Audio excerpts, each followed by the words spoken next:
Hi guys, welcome back to The Social Tune and a brand new episode of Record Roundup. And February of 2018 was a really good time for music. From unexpected surprises like MGMT, to fantastic follow-ups to great albums by the likes of Kyle Craft, to Act 2 drop gems that will go by underappreciated like Mike and the Moonpies. And this episode in particular is going to be one of the most consistently positive that I've done in a while. But oddly enough, this first one was the one that I was most excited to talk about. Which may surprise some of you because, well... You never raise your hands, you never show me you're inhuman, you understand.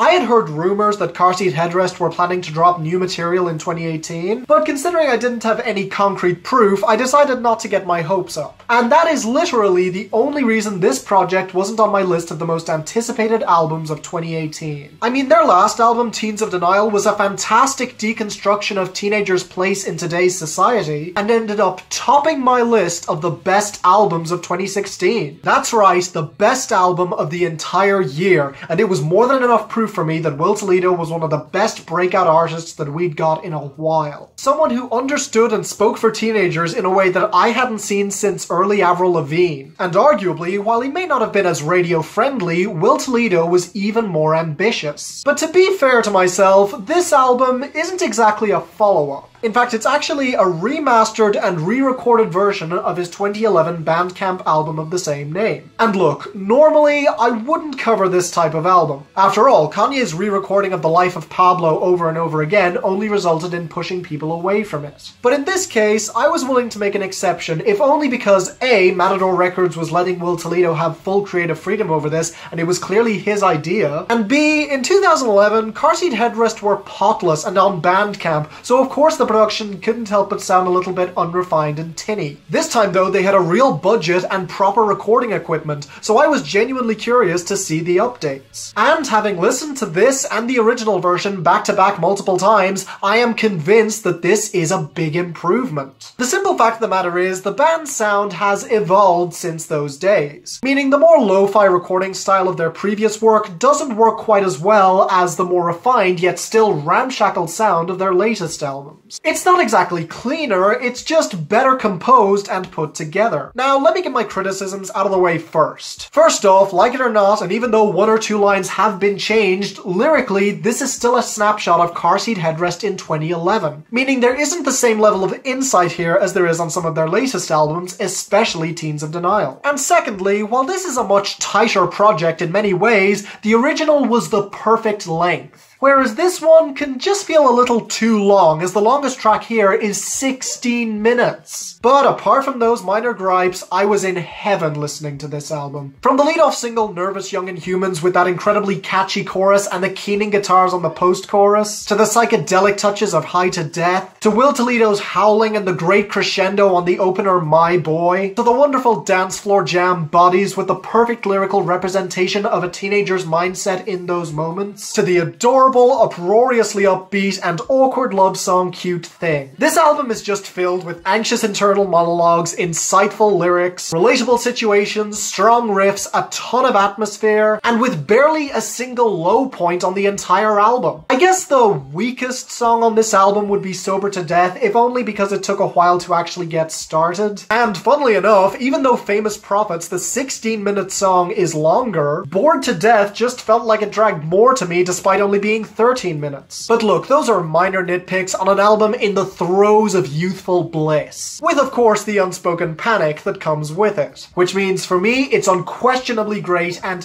easily a strong 8 out of 10. If you liked Teens of Denial then, I can't promise you'll like this as much, but it's definitely still worth your time. And if you love the original, then definitely check this out. It's an upgrade in almost every single way and doesn't diminish the original. God bless you, Seat Headrest. You may not be the absolute best band out there right now, but you're definitely the ones who seem to speak my language the easiest, and I am so grateful to you.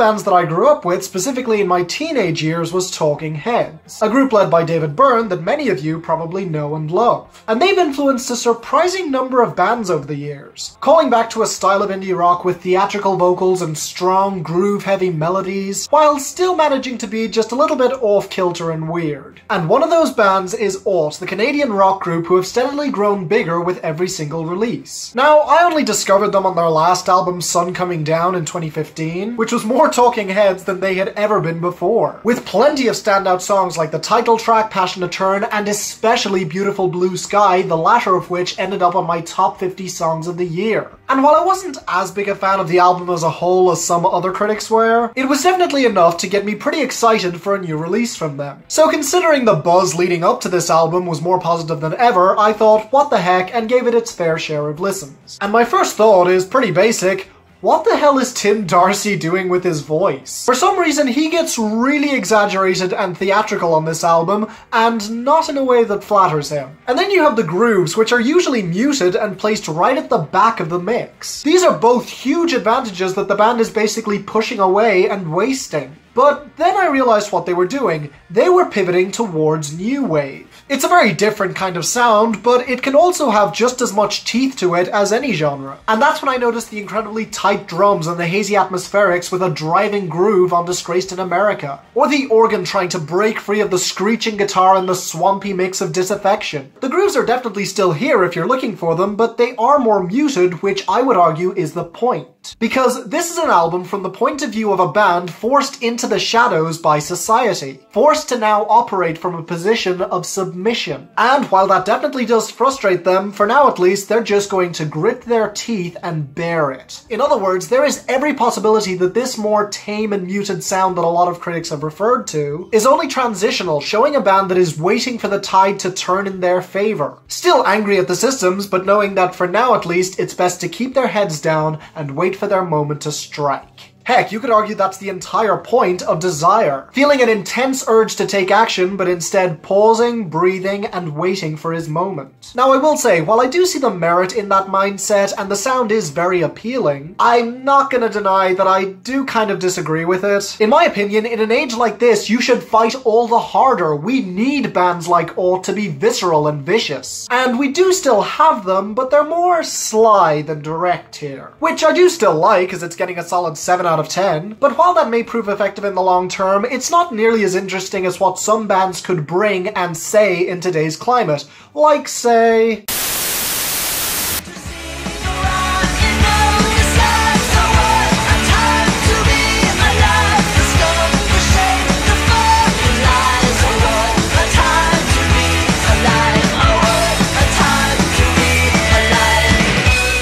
So whenever the phrase political music comes up, many of us have the tendency to groan collectively. Oh great, another band bashing one side of the argument without a shred of self-awareness. And in the past year, since a certain man entered a certain office, we have had what is technically known as a shitload of political music. And yes, a lot of it does lean to the left. Just for a few examples, you have Jeff Rosenstock, Joey Badass, Hooray for the Riff Raff, Jason Isbell, and those are just the ones I like. However, unlike a lot of those acts, Superchunk is a band that has been around a lot longer. A group initially signed to Matador Records before switching to Merge Records because of some disagreements, who spent the 90s releasing one critically acclaimed record after another before going pretty silent during the 2000s. They came back in 2010 and 2013 with fairly respected albums, but this new album of theirs was the first one in years to be receiving as much praise as the band had received in their heyday. An album reflecting their feelings towards the current state of politics. And what puts them a cut above a lot of other punk rock bands doing the same thing is twofold.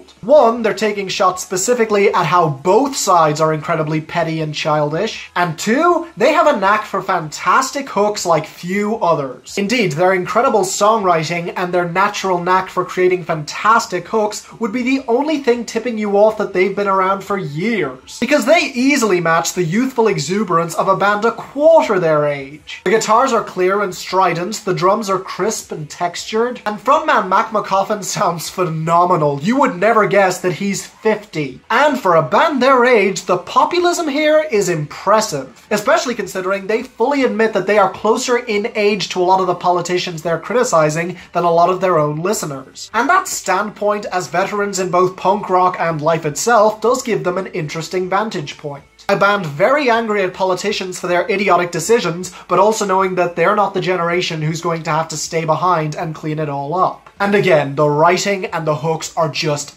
excellent. From the wonderful juxtaposition pointing out how yes, everybody makes bad decisions, but these bad decisions will affect everybody on bad choices, to their endorsement of punk music that helped a generation think for themselves on Reagan Youth, to both their scorn and urgency on What a Time to Be Alive, reflecting that yes, times are bad, but at least we live in an age where everybody can be seen and heard. And all of it is backed up by fantastic guitar-driven hooks that sound phenomenal and effortless. Now, with all that said, I do have some criticisms. For one, the album can feel just a little bit short, being only 30 minutes long, with some of these tracks only being a minute and a half long. They're not bad songs by any means, but they do go by very quickly. But still, in a year where political music has honestly been fairly scarce, this was a breath of fresh air that I really did need. So yeah, like 8 out of 10, definitely check it out. Superchunk have been around for years, and with this release, they prove that they've still got it in the best possible way. So go support their great work today.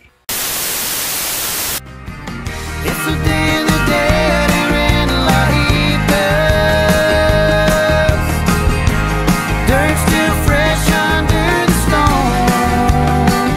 So, how many of you actually remember Wade Bowen and Randy Rogers' collaboration Hold My Beer Volume 1 in 2015? Those of you who do probably remember the song Standards most of all, which got a fair bit of attention. But while Randy Rogers followed it up almost immediately the year after, Wade Bowen has been taking his time a little. He released a few side projects along the way, including another collaboration with Randy Rogers. But since that was live and none of the rest of the material was anything original, it didn't really count in my eyes. But finally, 3 years later, he's back with his follow-up, Solid Ground. And really, that title speaks for itself in more ways than one. This is very solid, and also down-to-earth red dirt country at its purest. Well, kind of anyway, since this album actually contains a fair few Spanish influences, which, I'm not gonna lie, feel a tad out of place. I mean, it makes it stand out more, but I'd also argue the lyrics makes it stand out a little less. Meaning that it kind of balances out, with some of each side working and some not. Now that's not to say there's not some biting content on this album, a lot of it's centered around relationships. Songs like Couldn't Make You Love Me and Day of the Dead highlight a relationship that didn't work out, while songs like 7:30 has him staring at a girl in bed next to him in the morning and wondering when she's going to leave him.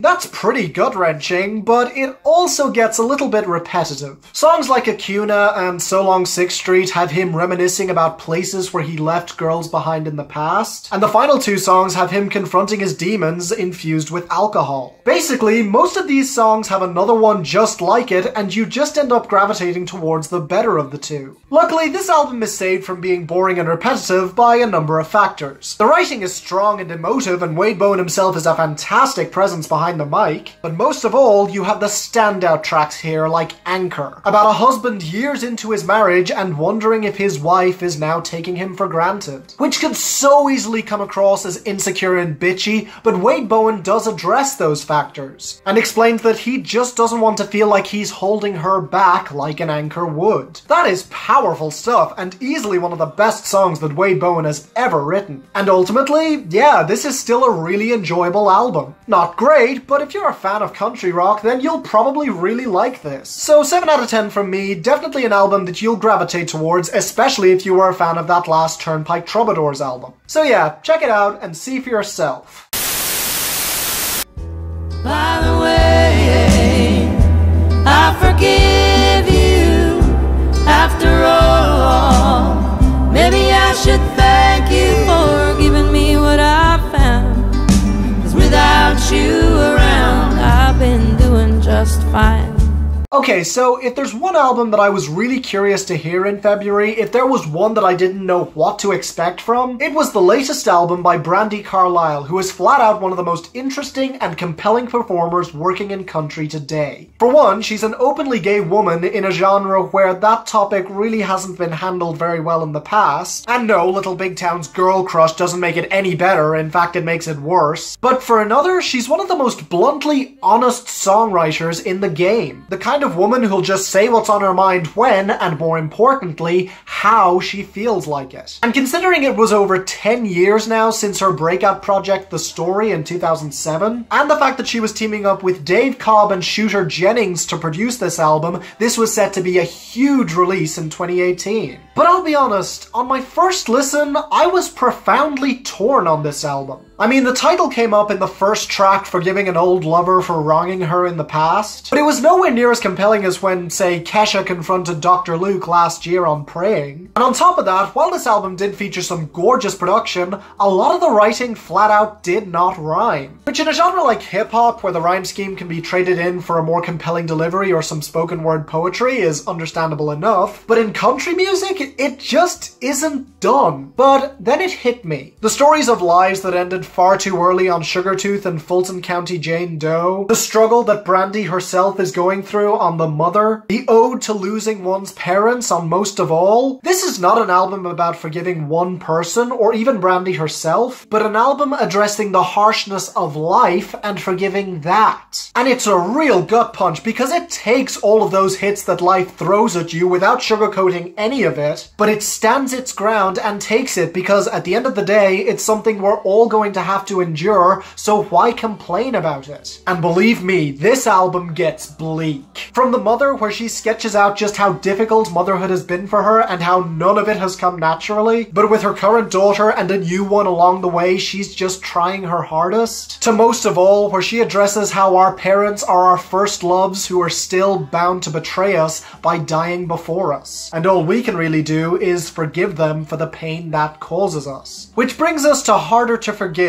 where she talks about a friend of hers who died when they were only kids, and how she often forgets that that friend even existed because it's easier for her to do that than to forgive life for taking her away so soon. And then you have the lead-off single The Joke, where she stands up for the people who are bullied and underrepresented in today's society, and how the people doing that bullying will not prevail in the end because history has shown they never do, which considering her own position and sexuality makes a lot of sense. But nevertheless, motherhood has changed her in more ways than one, as she can now only see other people as someone else's kid, like on Sugartooth, where the junkie that she describes is looked down on by many people, but to her and her friends who knew him, he was just a real guy with some demons, a friend of theirs who took his own life and left them feeling nothing but sadness for him. And probably most unfair of all, you have Fulton County Jane Doe. A song based on a true story of a dead woman found in a field years ago and who nobody has claimed to this day. Something that Brandi promises her own daughter will never be the case for her. She will be remembered. And finally, you have the closing ballad, Party of One, an ode to Brandi's own wife. Someone who has been marginalized her whole life and who she loves deeply. As she tells her not to worry and that she's tired of fighting and that they should just sit down together and savor each other's company. It's a simple and beautiful closer, which again may not have the most conventional song structure, with the off-kilter delivery, the cracking raw vocals, and the almost complete disregard for the rhyme scheme, but it made up for it with a wonderful crescendo of strings towards the end and Brandi's own delivery,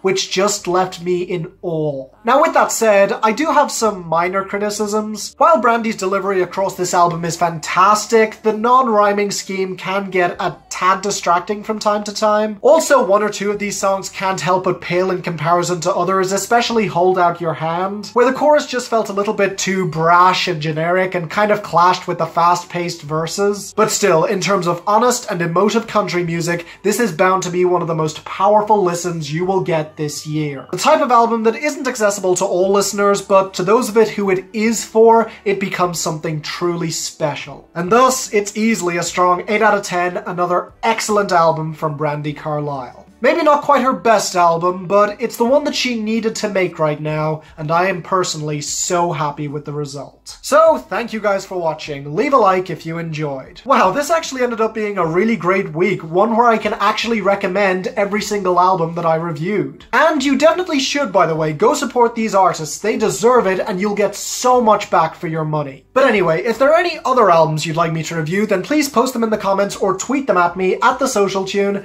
link in the description. I have a ton of reviews being written at the moment, so you can expect to see another album review and also a track review very, very soon. In the meantime, please subscribe so you don't miss a thing, and until the next time, I'm Finn, and this is the Social Tune signing off. And you're looking tired, but you don't look scared.